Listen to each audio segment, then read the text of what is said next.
Hola, mi nombre es Manuel Arrelucea, profesor de Anatomía y Fisiología, y en este video vamos a explicar de manera breve y resumida las funciones y la regulación de la hormona antidiurética.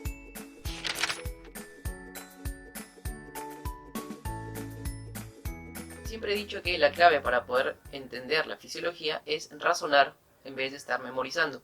Por lo tanto, siempre hay que deducir, hay que razonar, sobre todo utilizando los nombres, los términos, te van a ayudar a entender la función.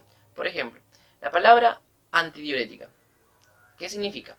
Vamos a dividirlo en antidiurética. Diurética viene de diuresis, y diuresis es el volumen de orina que nosotros producimos en un día, que es más o menos 1,5 litros. Entonces, anti significa en contra. Por lo tanto, la hormona antidiurética, ¿qué va a hacer? A ver, piensa. ¿Va a hacer que tú produzcas más orina o que produzcas menos orina? Obviamente menos, porque se llama antidiurética. Entonces, esto lo hemos deducido del término de la palabra antidiurética. Ahora, para producir menos orina, ¿qué debe hacer esta hormona con la reabsorción de agua en el riñón? Recuerda que al riñón le va a llegar sangre, la sangre que contiene agua obviamente, le llega 180 litros de sangre en un día. El riñón tiene que procesar esta sangre y lo que no vale lo tiene que eliminar en forma de orina. Pero si le llegan 180 litros de sangre, ¿tú crees que va a producir 180 litros de orina? Obviamente no. Entonces, ¿qué debe hacer el riñón? El riñón tiene que reabsorber, o sea, recuperar la mayor cantidad de agua y solamente eliminar 1,5 litros, o sea, de los 180, la mayor cantidad de agua la va a reabsorber. Entonces vamos a razonar, si la hormona antidiurética tiene que disminuir el volumen de orina, ¿qué debería de hacer con la reabsorción? ¿Aumentarla o disminuirla? Aumentarla, ¿no? Si aumenta la reabsorción del riñón, o sea, si el riñón reabsorbe más agua, entonces vamos a eliminar menos orina. Entonces ya tenemos dos características. Tercera característica de la antidiurética. Vamos a deducir ahora la antidiurética, ¿cuál sería su objetivo?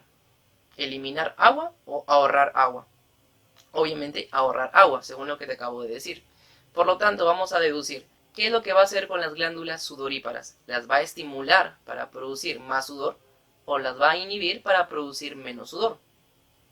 Muy bien, entonces le iría a inhibir. Las va a inhibir para poder retener el agua, ya no estar sudando mucho y retener esa agua. Entonces acá tenemos tres características que hemos deducido de la palabra antidiurética. A esta hormona también se le conoce como vasopresina. Y la palabra vasopresina también nos ayuda a poder deducir sus otras funciones. Tú dices vasopresina, dividimos vasopresina. ¿Cómo es la mnemotecnia? Al revés, presiona al vaso. Vasopresina, ¿qué es lo que hace? Presiona al vaso. Si tenemos un vaso sanguíneo, por ejemplo, tenemos un vaso sanguíneo acá, con un diámetro, si yo hago este movimiento de presionarlo, entonces, ¿qué estoy haciendo con el vaso sanguíneo? Estoy produciendo vasoconstricción o vasodilatación. A eso se le llama vasoconstricción, ¿no? Ahora vamos a deducir lo que continúa. Si uno realiza vasoconstricción, si el vaso sanguíneo se cierra un poco, ¿qué va a pasar con la presión arterial de la sangre? ¿Va a aumentar o va a disminuir? Para eso recordamos en algún momento, si habrás agarrado una manguera, está saliendo el agua y tú le tapas la mitad del agujero a la manguera, ¿cómo sale el agua? Con mayor presión, ¿no? Porque al disminuir el diámetro, el fluido circula con mayor presión. Lo mismo pasa con nuestros vasos sanguíneos. Si la hormona realiza vasoconstricción, entonces va a aumentar la presión arterial. Entonces tenemos cuarta característica, vasoconstricción. Quinta característica, aumento de la presión arterial. Todo esto lo hemos podido deducir a partir de los nombres de la hormona antidiurética y vasopresina. Ahora vamos a hablar acerca de la regulación. Hay una regulación positiva y una regulación negativa. La positiva significa que van a ser factores que van a estimular o van a aumentar la producción de antidiurética. En cambio, la regulación negativa son factores que van a disminuir la producción de esta hormona. Dentro de los factores positivos, el principal, que podrían preguntarte, el factor principal que aumenta la antidiurética es la osmolaridad. ¿Qué significa? Te lo voy a explicar de una manera sencilla. Tú sabes que en la sangre encontramos agua, encontramos un montón de moléculas, encontramos iones, hay de todo, ¿no? Pero vamos a centrarnos en el agua y en los iones. La osmolaridad viene a ser la concentración de los iones en la sangre. Entonces tenemos acá iones y tenemos acá el agua. La osmolaridad te dije que era esto, la concentración de iones. Entonces tú tienes que recordar algo, que en la sangre, mientras más iones haya, hay menos agua. Menos iones, más agua. ¿Sí? Eso es algo muy sencillo que hay que recordar. Entonces, si aumenta la osmolaridad, va a disminuir el agua. Ahora vamos a deducir, ¿en qué momento nuestro cuerpo necesita producir más antidiurética? ¿Cuando nuestro nivel de agua está disminuido o cuando está aumentado? Obviamente cuando está disminuido, porque si está disminuido, nosotros necesitamos recuperar agua. En cambio, si estuviera aumentado, ya no vamos a tener la necesidad de reabsorber más agua, ¿no? Pero en cambio, si está disminuido, sí. Entonces, volvemos a la osmolaridad y el agua. Si nosotros necesitamos producir antidiurética cuando el agua está disminuida, entonces ¿cómo estaría la osmolaridad en ese momento? Aumentada. Ahí en este momento, con la osmolaridad aumentada y el agua disminuida, ahí estamos nosotros en la necesidad de producir antidiurética. Por lo tanto, ¿cuál sería el factor que va a estimular la producción de antidiurética? Sería el aumento de la osmolaridad. ¿Sí?